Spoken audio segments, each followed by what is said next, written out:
my favourite Etsy stats are incorrect and misleading.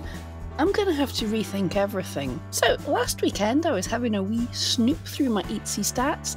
It's what I do for fun, don't judge me. But the more I looked into the data, the more it was confusing. The figures just did not seem to make any sense. Which stats am I talking about? That's the Search Analytics Beta under Marketing on Etsy. I love these because they tell you a ton of data on individual keywords. And the thing Etsy most cares about when deciding how well your listings is doing is how well they perform with each customer when seen for each individual keyword. So while people worry about things like conversion, it's not your total shop conversion. It's on the scale of individual listings for individual keywords, or more specifically, how the customer interacts with your listings when it sees it in search.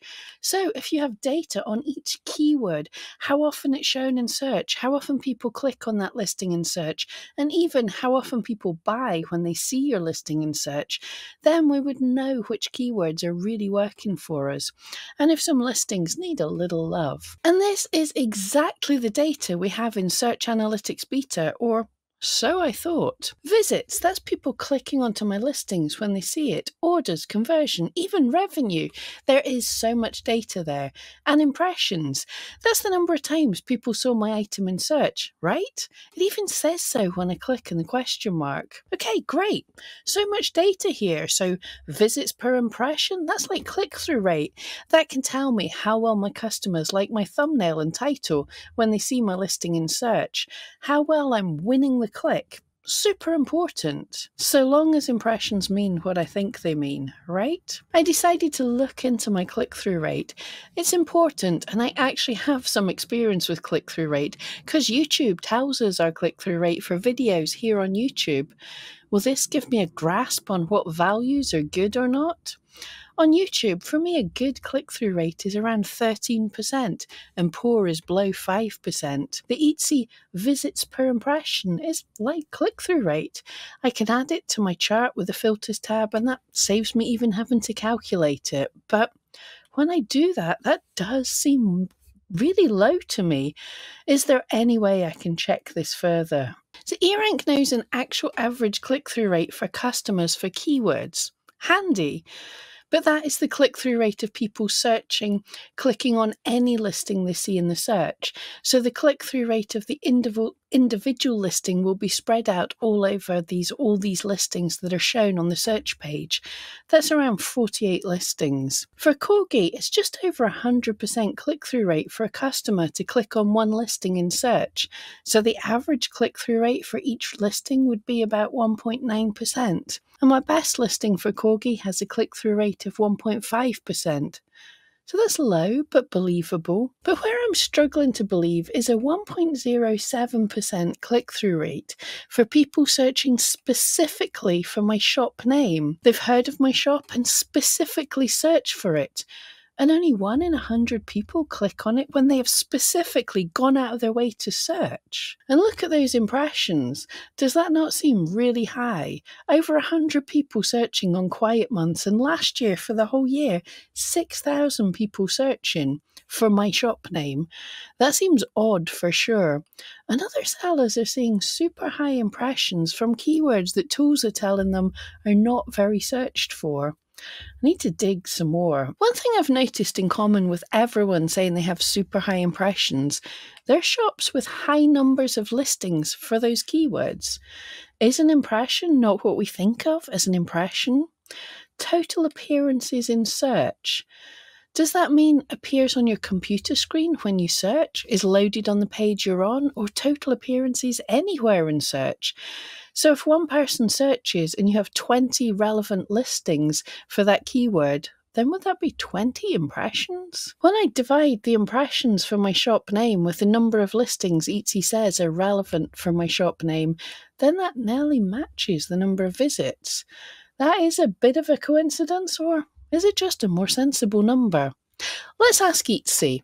After quite a bit of back and forth, Etsy support told me an impression would be counted for every one of your listings that's on a page that you click on, even if you don't scroll down to see the listing. And impressions also include if your listing is an advert. Although, on the Search Analytics beta page, it does say otherwise. Sometimes Etsy Chat doesn't always give great answers. This one sounded the most straightforward, but I appreciate them giving me a straight answer. But not gonna lie, I have had some really dodgy advice from the people in chat, so I think we need to test this further. For this, I needed my friend Brian's help. I changed the tag in loads of my listings to a magic testing tag, a nonsense tag that no one else has. Asked Brian to search, swapped out the keyword, thank goodness for bulk editing tags, and asked Brian to do a little something different when he searched. So, the first test, I changed up 71 listings for a new tag. Brian searched and only looked at one page without scrolling. Etsy told me I had 47 impressions for that listing. Okay, that makes sense. There are around 48 listings on the front page, and for some reason, Etsy also showed a random listing that wasn't mine. So if you got a very bizarre keyword in your search analytics, that was us. And it won't have hurt your shop, by the way. Test 2, I changed 91 listings for the new tag. Brian searched without scrolling, clicked on one of my listing, and scrolled through my listing. 48 impressions again. Fair enough, this seems to match what Etsy said. The impression counts for every listing shown on the page that the searcher opens, but not on other pages in the search. Let's test more. I changed 91 listing tags again, and Brian did the same as last time, searched, clicked on one of my listings, but then this time after scrolling through the listing, he hit the back button.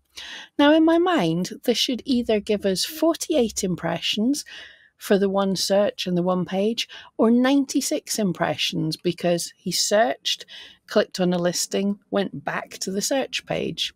But what did it actually show? 144 impressions.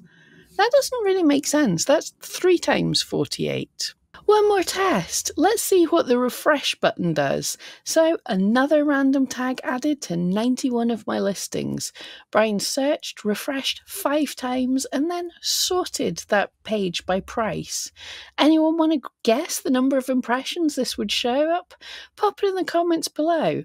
48, 240, 288, 336. I bet no one actually guessed. It's 330 impressions. So what does that mean? We can't say a high number of impressions mean lots of people are searching for that keyword, sadly. Basically, if we have a high number of listings for the keyword, then if anyone is searching, it's likely the impressions will be high, especially if people are searching through several pages, clicking back, refreshing, things that internet users do. So impressions tell us if someone searched, but just sadly not if lots of people are searching. I still love this tool. It tells us keywords people are searching for and if they're clicking on your listings or not. But perhaps we need to research the keywords a bit to see if many people do actually use the keyword. Drat, I thought I had a way to calculate click-through rate.